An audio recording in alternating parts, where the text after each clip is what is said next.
can we talk a little bit about Victor Von Doom versus Tony Stark, guys?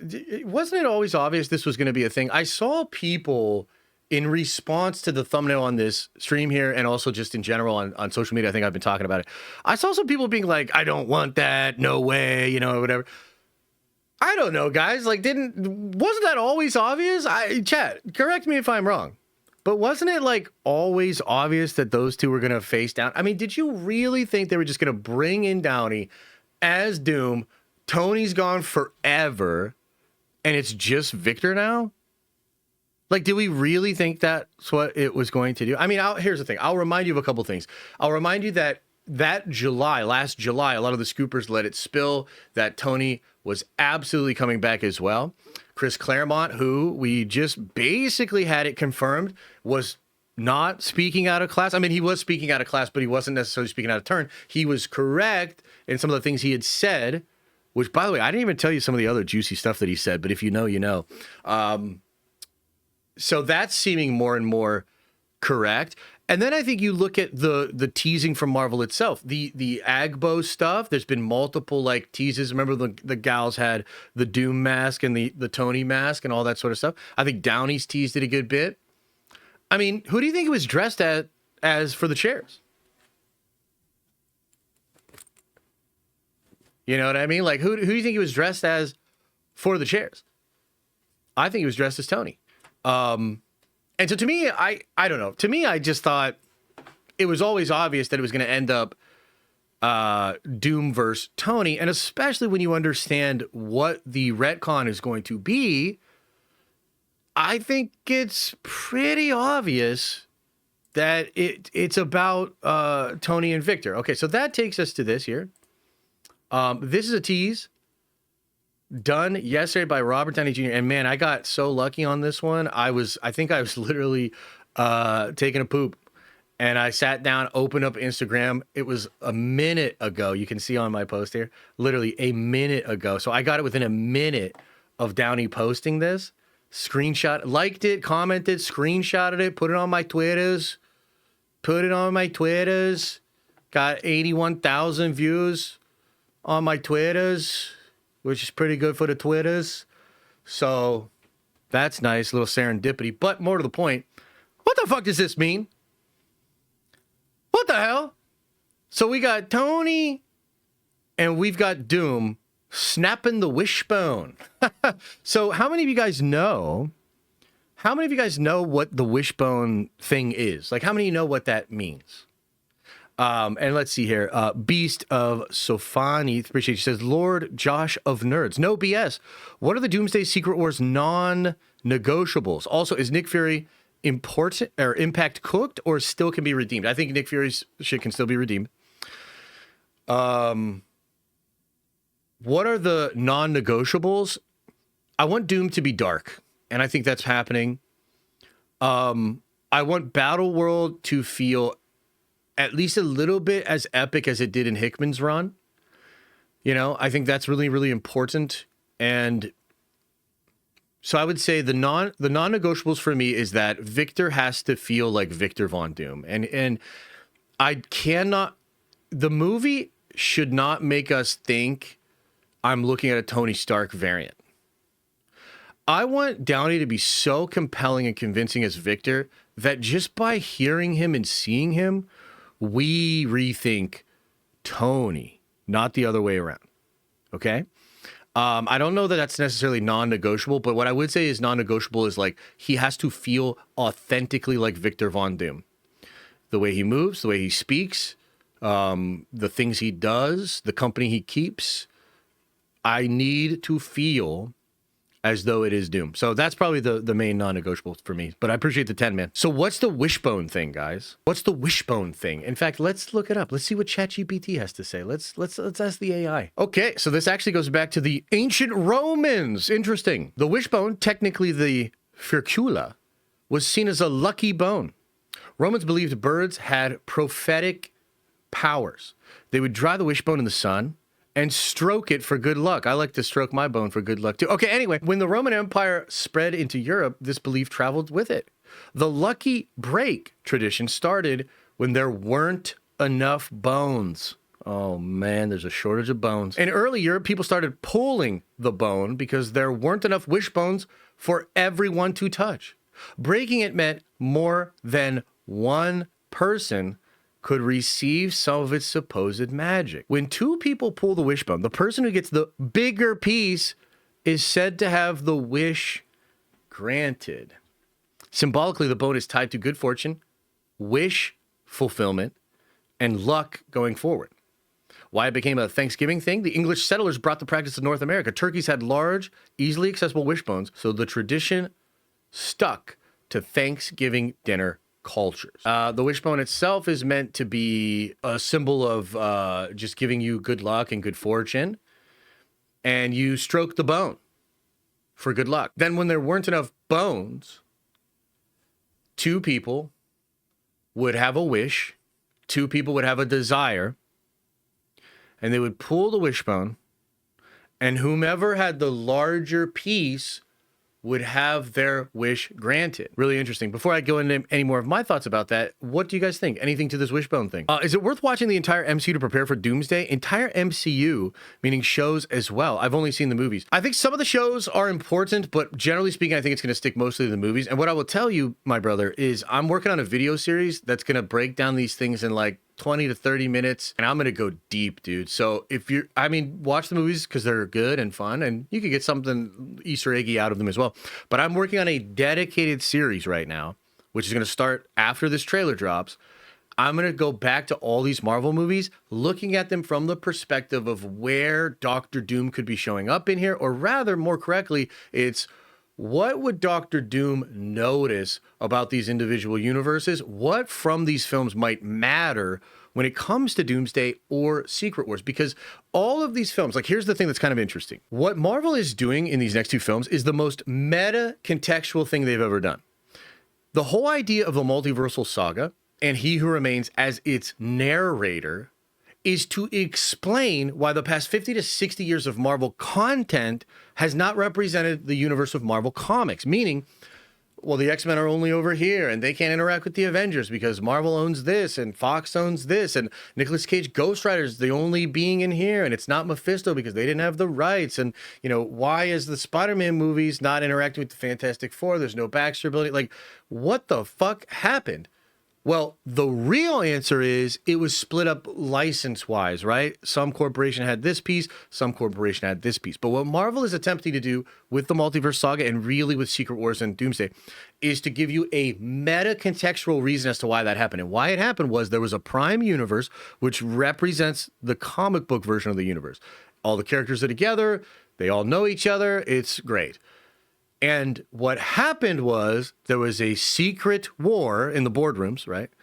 And a nefarious figure, one of many executive suits, took that universe, spread it all out, removed elements, basically compartmentalized and sold it off for parts and controlled it. And the meta-contextual version of that is He Who Remains, the Sacred Timeline, the TVA. What's really cool about that is it will allow us to go back to those films, and I'm not just talking about MCU movies. I'm talking about Nick Cage Ghost Rider. I'm talking about the Blade films with Wesley Snipes. I'm talking about the old Fantastic Four movies.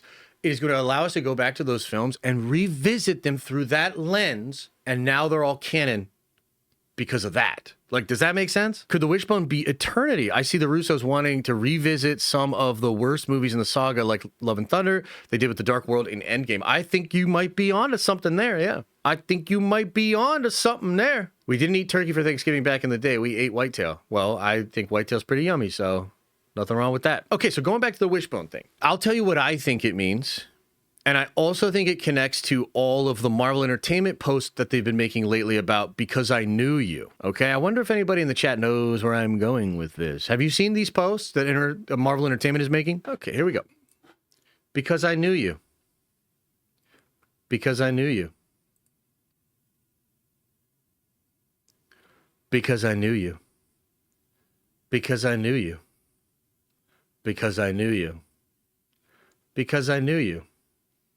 Because I knew you. Because I knew you. Because I knew you. Because I knew you.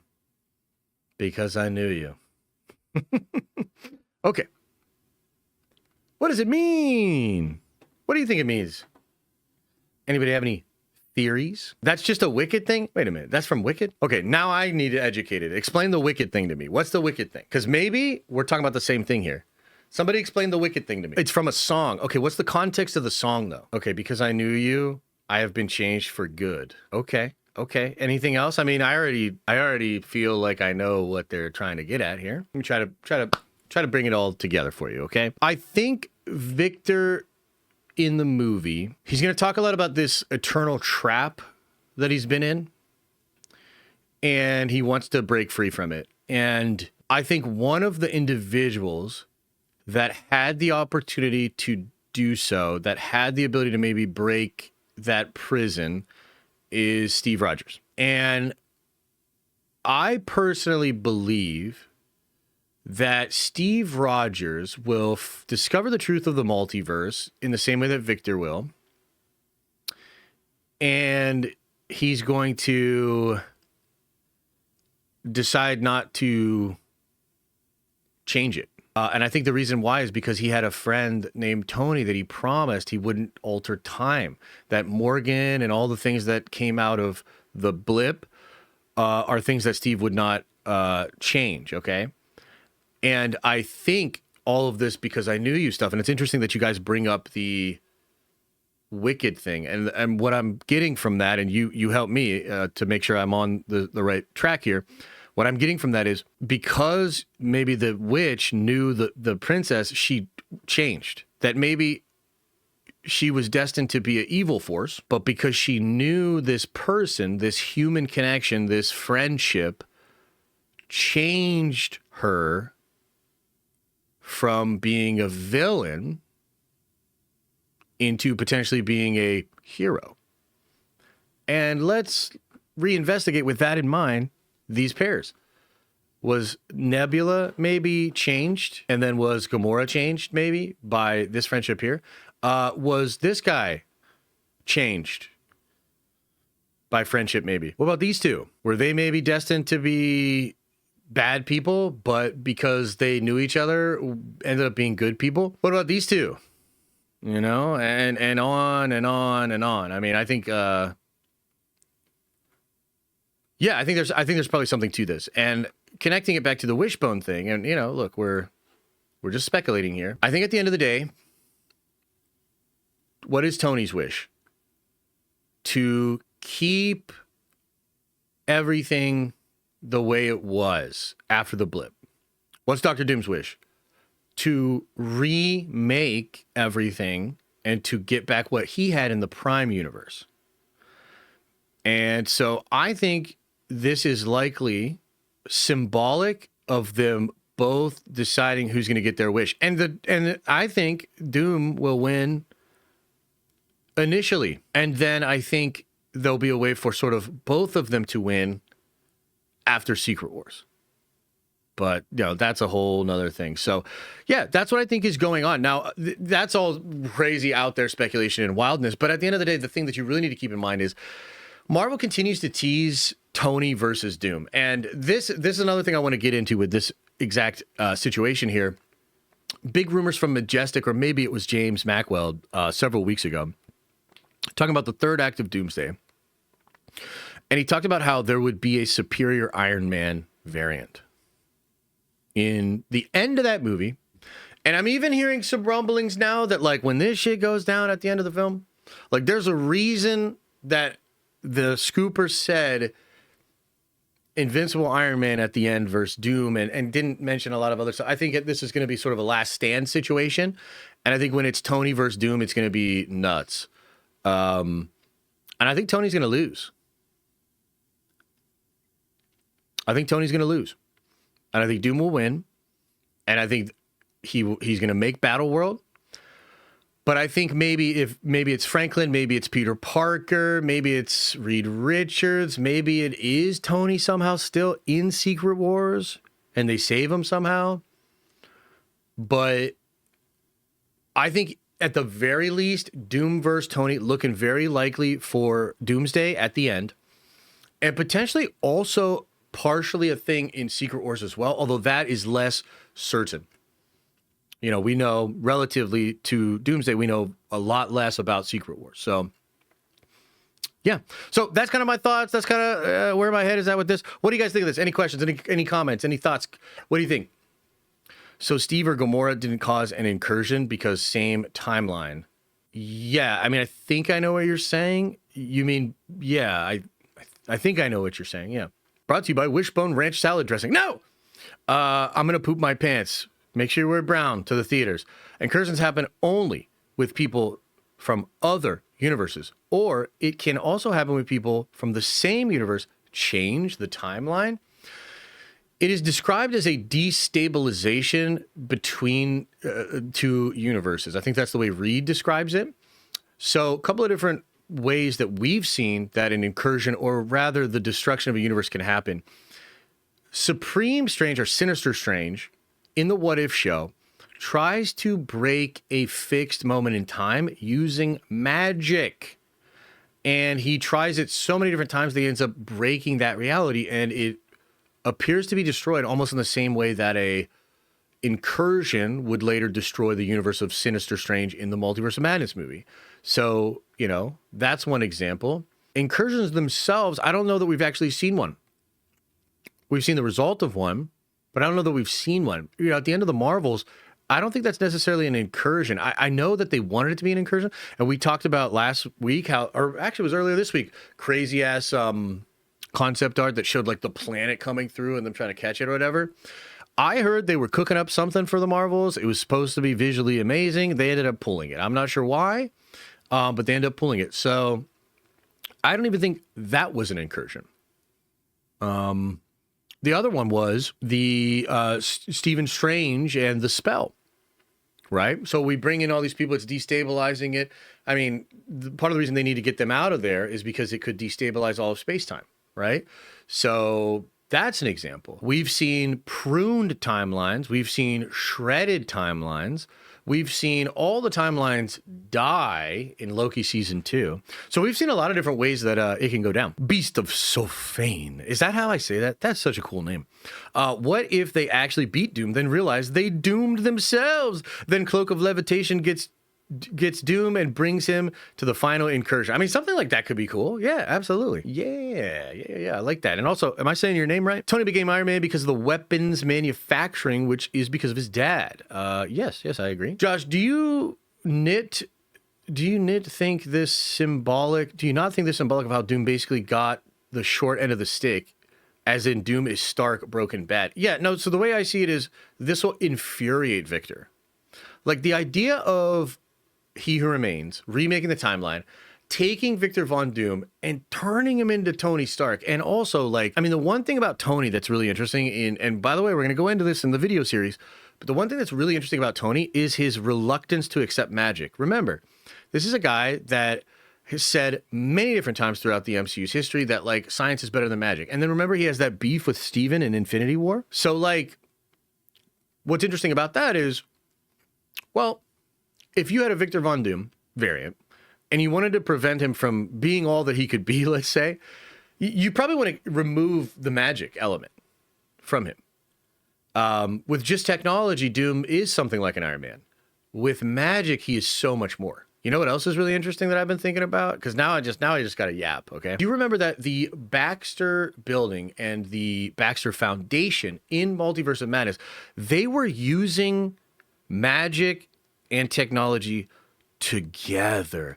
They use the sand, I forget what the sand was called, but they put the sand into handcuffs that use technology to be able to keep magic users in handcuffs. That universe was literally using technology and magic together. The Sands of Vishanti, is that what it was called?